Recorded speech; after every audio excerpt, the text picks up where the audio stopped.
Hello students. अलंकार। अलंकार का अगर पर्याय रूप हम कहें तो वो है गहना, आभूषण या पर्यायवाची रूप के बारे में बात कर रही हूँ मैं। अलंकार क्या है? अलंकार आप लोगों का मानना है कि एक बहुत ही डिफ़िकल्ट टॉपिक है, पर ऐसा नहीं है। आज मैं आपको कुछ इस तरह से अलंकार को बताऊंगी कि आप इसे चुटकियों में याद कर लेंगे और इसे कभी भी नहीं भूलेंगे और ये आपका एक पसंदीदा टॉपिक बन जाएगा।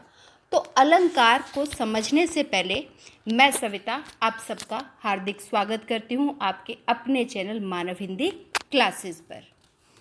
अलंकार दो शब्दों के मेल से बना है। पहले तो हम ये समझते हैं, अलम प्लस कार। अलम का अर्थ हुआ अलंकृत और कार का मतलब करने वाला, अर्थात अलंकृत करने वाला यानी कि सुंदरता बढ़ाने वाला। फिर अगर हम इसकी साधारण शब्दों में, अब इसकी परिभाषा हमारी बन गई, क्या बन गई कि जो काव्य का सुंदरता को, काव्य की सुंदरता को बढ़ा दे, काव्य का वह रूप जो उसकी सौंदर्य को बढ़ा दे, उसे हम क्या कहते हैं? अलंकार कहते हैं। अगर इसकी संस्कृत भाषा में हम परिभाषा कहें तो अलंकारोति इति अलंकार। तो काव्य क्या है? काव्य यानी कि आपका पोइट्री सेक्शन। पोइट्री सेक्शन को एक जो, अगर हम कवियों की दृष्टि से देखें, अगर हम उसे माने कि वो एक स्त्री रूप है, तो स्त्री को सुंदर बनने के लिए गहनों की आवश्यकता पड़ती है। जब भी हम किसी फंक्शन पे जाते हैं हम गहने डालते हैं, तो गहने क्या काम करते हैं? ज्वेलरी क्या काम करती है? हमारी सुंदरता में चार चांद लगा देती है और ज़्यादा सुंदर लगते हैं। तो इसी तरह से जो अलंकार है, कविता अपने आप में ही एक सुंदर स्त्री है, पर उस कविता को और सुंदर बनाने के लिए जो कवि उसको पहनाते हैं, जो आभूषण उसे पहनाते हैं, वो क्या कहलाता है? अलंकार कहलाता है। तो जैसे स्त्री पुरुष अपने सौंदर्य को बढ़ाने के लिए आभूषण पहनते हैं, उसी प्रकार काव्य या कविता के सौंदर्य को बढ़ाने के लिए, उसको चमत्कारी बनाने के लिए किसका प्रयोग किया जाता है? अलंकारों का प्रयोग किया जाता है। आगे समझते हैं अलंकार के कितने भेद हैं। अलंकार के दो भेद हैं, शब्दालंकार और अर्थालंकार। परंतु आचार्य भोज ने उभयालंकार को भी इसका एक अलग भेद माना है, इसका तीसरा भेद माना है। जबकि आप अपने जो पाठ्यक्रम है, आपके सिलेबस में आप सिर्फ दो ही भेद पूछेंगे। तो अगर आपसे पूछा जाए अलंकार के कितने भेद है, तो आपने दो ही बताने हैं। पर अगर आपसे पूछा जाए कि अलंकार के तीसरे भेद के बारे में, उभयालंकार के बारे में किसने चर्चा की, तो वो है आचार्य भोज। तब आप ये बता सकते हो, वरना आप दो ही अलंकारों के बारे में पढ़ेंगे, शब्दालंकार और अर्थालंकार। शब्दालंकार, शब्द, इसमें दो शब्दों से जुड़ा है, शब्द प्लस अलंकार। यानी कि जब कविता में सौंदर्य सिर्फ और सिर्फ शब्दों से ही, जो उसमें लिखा हुआ है उसको पढ़ने से उसके सौंदर्य का पता चले, यानी कि बाहरी सौंदर्य। आप किसी को देखते हैं तो उसके बाहर के रूप से अट्रैक्ट हो जाते हैं, तो वो क्या, उसकी इनर पर्सनैलिटी नहीं हुई, वो उसका क्या हुआ? Outer personality. तो इसी तरह से शब्दालंकार भी कविता की आउटर पर्सनैलिटी है, यानी कि उसके शब्दों से ही उसमें जो सौंदर्य उत्पन्न हो रहा है, जो उसमें एक ब्यूटी आ रही है, वो कहलाते हैं शब्दालंकार। तो अब शब्दालंकार के भी आगे भेद हैं। शब्दालंकार के कितने भेद हैं? तीन भेदों की हम चर्चा करेंगे जो आपके सिलेबस में है। तो उसका पहला भेद की चर्चा करते हैं। पहला भेद है अनुप्रास अलंकार। अनुप्रास अलंकार, अब इसको बड़ी आसानी से समझते हैं। पहले मैं आपको एक उदाहरण देती हूँ। रघुपति राघव राजा राम। अब यहाँ पर क्या हो रहा है? रघुपति राजा राम में आप जरा सोच के देखिए कि इसमें क्या है जो इसमें रिपीटेड है और बार बार आने से एक अच्छा लग रहा है। तो इसमें क्या हो रहा है, आप देखिए, रघुपति राघव राजा राम, हर शब्द का पहला वर्ण क्या है? र है। तो यहाँ पर किसकी आवृत्ति हो रही है, किसकी रेपिटेशन हो रही है? बार बार वर्ण की। और ये नहीं है कि उसमें कोई नंबर है कि आपका 4 टाइम्स रिपीट होना चाहिए, 5 टाइम्स, नहीं, एक से ज़्यादा बार, यानी कि एक बार आ रहा है, अगर सेकंड टाइम भी आ गया तो वहाँ पर कौन सा अलंकार है? आपका अनुप्रास अलंकार। तो इसकी परिभाषा इजीली बन गई कि जहाँ पर एक या एक से अधिक वर्णों की बार बार आवृत्ति हो, आवृत्ति माने रेपिटिशन, और उसके कारण जो काव्य है उसमें चमत्कार हो, सौंदर्य उत्पन्न हो, तो वहाँ अनुप्रास अलंकार होता है। ये अलंकार बच्चा आप लोग बड़ी इजीली ढूंढ सकते हैं, ये बड़ी आसानी से मिल जाता है। इसके अन्य उदाहरण देखिए, मुदित महीपति मंदिर आए, यहाँ पर भी म की आपकी आवृत्ति हो रही है। सचिव सेवक सचिव सुमंत बुलाए, अब सेवक सचिव में भी स की आवृत्ति हो रही है। बहुत सारे इसके उदाहरण आपके मिल जाएंगे। आप काव्य का कोई भी अगर आप पाठ उठाएंगे, आपकी कविता कोई भी देखेंगे, उसमें आपको इसके अनुप्रास अलंकार के अनेकों उदाहरण मिल जाएंगे और इसको आप बड़ी आसानी से पकड़ सकते हैं कि ये अलंकार अनुप्रास अलंकार है। अब हमारा जो शब्द अलंकार का दूसरा भेद है वो है यमक अलंकार। अभी मैंने जो अनुप्रास अलंकार किया तो वहाँ पर हमारी किसकी आवृत्ति हो रही थी? वर्णों की। और यमक अलंकार में वर्णों से क्या बनते हैं? शब्द बनते हैं। तो यमक अलंकार में शब्दों की आवृत्ति होगी, शब्दों की रेपिटिशन होगी। एक ही शब्द 2 बार आएगा, 2 से अधिक बार भी आ सकता है, पर उसका दोनों बार अर्थ अलग होगा, उसका अर्थ अलग होगा। अनेकार्थी शब्द जो आप पढ़ चुके हैं, तो यहाँ पर जैसे अभी एक उदाहरण देखिए आसान सा, कि 3 बेर खाती थी वे 3 बेर खाती थी। अब यहाँ पर बेर शब्द क्या आ रहा है आपका? 2 बार आया है, तो 3 बेर खाती थी यानी कि 3 बेर, यानी बेर माने फ्रूट, 3 बेर फ्रूट खाती थी वो। और 3 बेर, बेर मतलब समय, गांव की अगर हम विलेज लैंग्वेज कहें तो वहाँ पर बेर मतलब समय। 3 बेर खाती थी यानी कि 3 फ्रूट खाती थी, और कितनी बार खाती थी? 3 बार खाती थी। तो इसलिए इसका दोनों बार शब्द का अर्थ अलग आया है, परंतु बार बार प्रयोग होने पर भी उसका अर्थ अलग आ रहा है। तो यहाँ पर कौन सा अलंकार हुआ? यमक अलंकार। तो इसकी क्या हो गई इसकी परिभाषा? बड़ी आसानी से आप बना सकते हैं कि जब किसी शब्द की आवृत्ति एक से अधिक बार हो और हर बार उस शब्द का अर्थ भिन्न हो, अलग हो, तो वहाँ यमक अलंकार होता है। इसके अलावा अलग भी देख सकते हैं, काली घटा का घमंड घटा, घटा माने कम होना, एक घटा माने बादल। तो आपका दोनों बार इसका अर्थ अलग हुआ। तो ये कौन सा अलंकार हुआ आपका? यमक अलंकार। इसके भी आप अन्य उदाहरण देख सकते हैं। जो तीसरा अलंकार है इसको थोड़ा मुश्किल होता है ढूंढना, पर इसका अगर आपको पर्यायवाची आते हैं तो आपको बड़ी आसानी से, या एक शब्द के अनेक अर्थ यानी कि अनेकार्थी, तो आपको बड़ी आसानी से ये मिल जाता है। श्लेष अलंकार।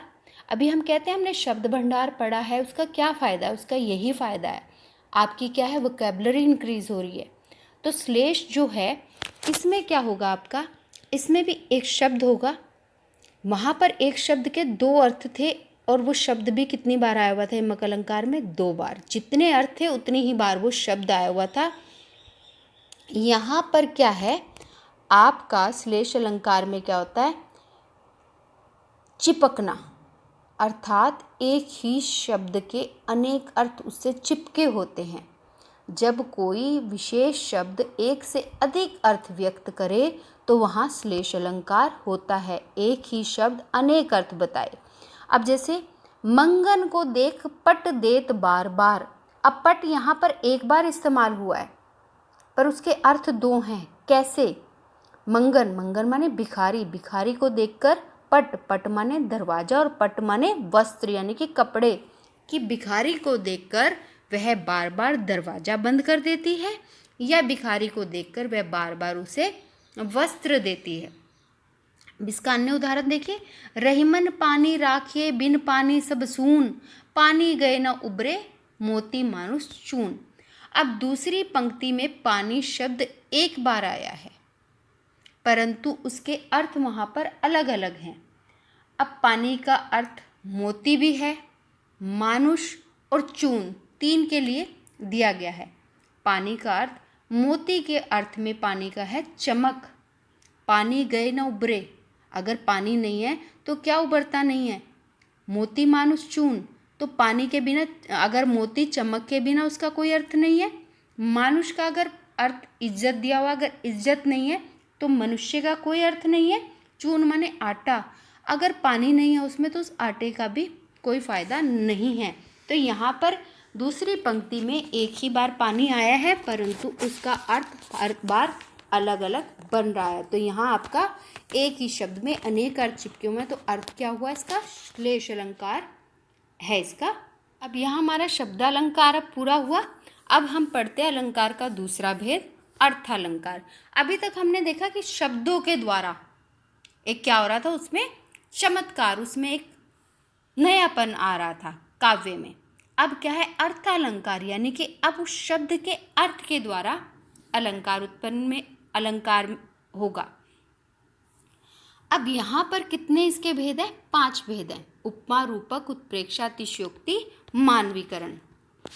तो अब सबसे पहला भेद है कंपैरिजन। किसी का किसी से कंपैरिजन करना, तुलना करना, किसी प्रसिद्ध। अब तुलना किससे करेंगे हम, जो चीज़ फेमस है, फेमस चीज़ की किससे करेंगे, साधारण चीज़ की तुलना फेमस चीज़ से करेंगे। तो वहाँ कौन सा अलंकार होगा, उपमा। और वो किस किस चीज़ में, गुण में हो सकता है, आकृति माने शेप में, स्वभाव में, किसी भी तरह से। अब कोई सुंदर दिखता है तो हम कहते हैं ना चांद जैसा, अब कोई मूर्ख है तो हम कहते हैं गधे जैसा। तो हम ऐसे कंपैरिजन करते हैं। कोई बड़ा सॉफ्ट है तो हम कहते हैं कमल जैसा। तो इस तरह से हम, किसी की आइज़ बड़ी सुंदर है तो हम कहते हैं हिरणी जैसी। तो वहाँ पर क्या होता है, हम किसी का क्या करें, कंपैरिजन करने, एक साधारण वस्तु या प्राणी की प्रसिद्ध वस्तु या प्राणी से तुलना कर रहे हैं। तो अब यहाँ पर एक एग्जाम्पल देखिए, मुख चंद्रमा सा सुंदर है। अब यहाँ पर मुख किसके समान, यहाँ पर सा लगा हुआ है, तो यहाँ पर सा क्या है, वाचक शब्द है। सुंदर साधारण धर्म है और सा है वाचक शब्द। इसके बारे में मैं अभी बताती हूँ। तो यहाँ पर मुख क्या है, उपमेय है, और चंद्रमा से मान देना, उपमान। आप इसे इस तरह याद रख सकते हैं, उपमान यानी मान देना। किसको मान देंगे हम, जिससे तुलना कर रहे हैं। तुलना किससे कर रहे हैं, चंद्रमा से। किसकी, मुख की। तो मुख उपमेय होगा, और जिसमें मान लगा है, जिससे तुलना कर रहे हैं, यानी कि चंद्रमा। तो मुख उपमेय और चंद्रमा क्या है, उपमान, और साधारण धर्म है एवं सा, यानी कि वाचक शब्द है सा। सुंदर आपका साधारण धर्म है और वाचक शब्द है सा। इसके बारे में मैं आपको बताती हूँ। अब जैसे कि उपमा अलंकार के मैंने अभी आपको बताया 4 अंग हुए, उपमेय, उपमान, साधारण धर्म और वाचक। अब क्या है, उपमेय क्या है, जिस वस्तु या व्यक्ति के बारे में बात की जा रही है, यानी कि जिसका कंपैरिजन करना है, किससे करना है, उसको हम बोलते हैं उपमान, यानी कि जिससे तुलना की जाती है, जो प्रसिद्ध है। साधारण धर्म क्या है, साधारण धर्म उपमान और उपमेय में समानता का धर्म होता है, जो उनके गुणों को किस वजह से वो दोनों उनकी तुलना की जा रही है, तो वो क्या है, आपका क्या कहलाता है, साधारण धर्म। और वाचक शब्द क्या होता है, वाचक शब्द वह शब्द है जिसके द्वारा उपमान और उपमेय में समानता दिखाई जाती है, जैसे सा। तो यहाँ पर आपके 4 अंग हैं उपमा अलंकार के। तो आप इसको वैसे तो आसानी से आप इसे समझ सकते हैं। इसके अलग अलग जो वाचक शब्द हैं वो क्या है, सा, सम, सरिस, ये सब क्या है, उपमा अलंकार के वाचक शब्द। अब अगला है रूपक अलंकार। रूपक अलंकार अगर हम कहें तो उपमा अलंकार में हमें पता चलता है कि उपमा कौन है, यानी कि किससे तुलना की जा रही है, और उपमेय क्या है। पर रूपक अलंकार में इतनी ज़्यादा समानता होती है उनमें कि वो पता ही नहीं चलता कि उपमेय कौन सा है और उपमान कौन सा है। तो जब गुणों की बहुत ज़्यादा समानता हो और उपमेय उपमान का पता ना चले, भिन्नता पता ही ना चले, तो उसे कहते हैं रूपक अलंकार। अब जैसे कि पायो जी मैंने राम रतन धन पायो। अब ऊपर दिए गए उदाहरण में राम रतन को ही धन बता दिया गया है। राम रतन उपमेय पर धन उपमान का आरोप है। एवं दोनों में अभिन्नता है। यहाँ आप देख सकते हैं कि उपमान और उपमेय में अभिन्नता दर्शाई जा रही है कि उनमें कोई फर्क नहीं है। हम जानते हैं कि जब अभिन्नता दर्शाई जाती है तो वहाँ पर कौन सा अलंकार है? रूपक अलंकार। अब जब अंतर ही नहीं है, अब वो धन किसको कह रहे हैं? राम को रतन, राम रतन धन, राम रूपी रतन, या धन जो है वो रतन के समान है। यहाँ पर किसी भी चीज़ का अंतर स्पष्ट नहीं हो रहा, तो वहाँ कौन सा अलंकार है आपका? रूपक अलंकार। रूपक अलंकार में उपमान और उपमेय का भेद नहीं पता चलता। उत्प्रेक्षा अलंकार।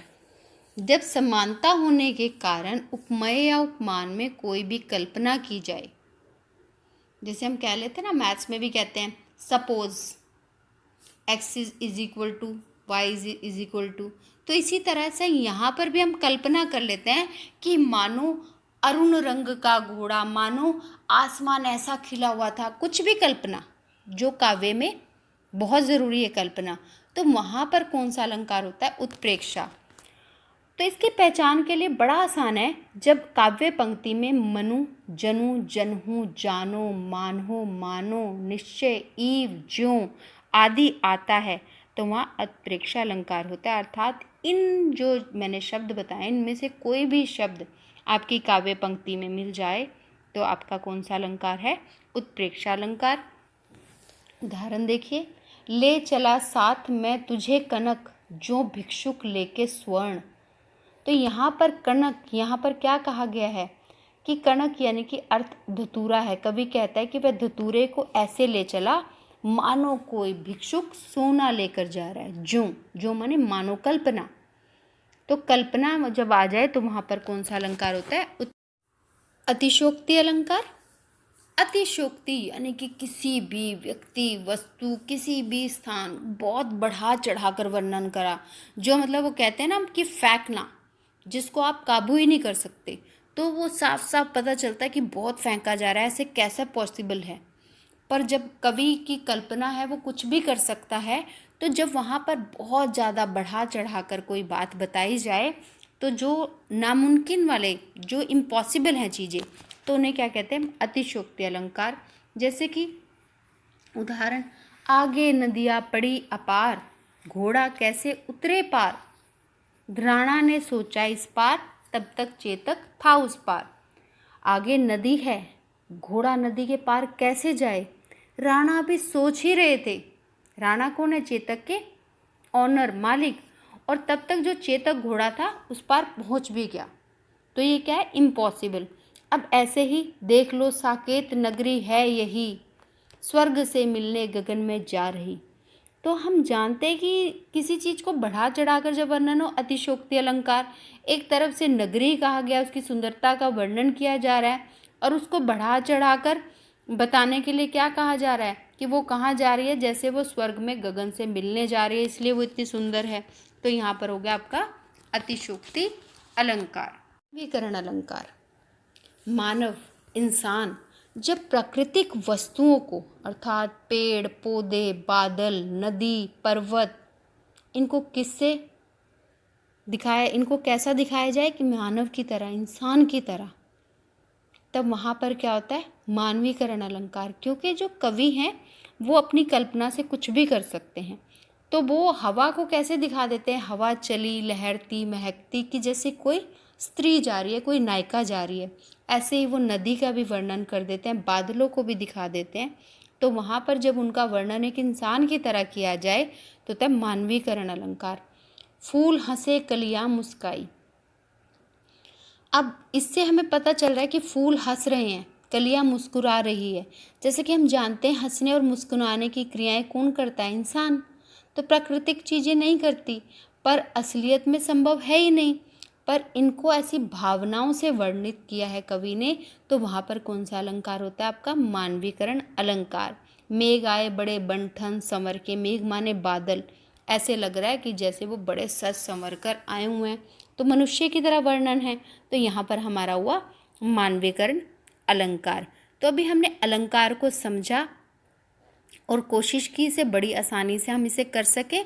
आगे जल्दी हम अलंकार की असाइनमेंट्स के साथ आपके सामने आएंगे, जिससे कि आपने जो आज समझा है वो बड़ी आसानी से आप उसे कर भी पाएँ, क्योंकि जब हम उसे प्रैक्टिकली करेंगे तो वो हमें बहुत अच्छे से क्लियर होगा।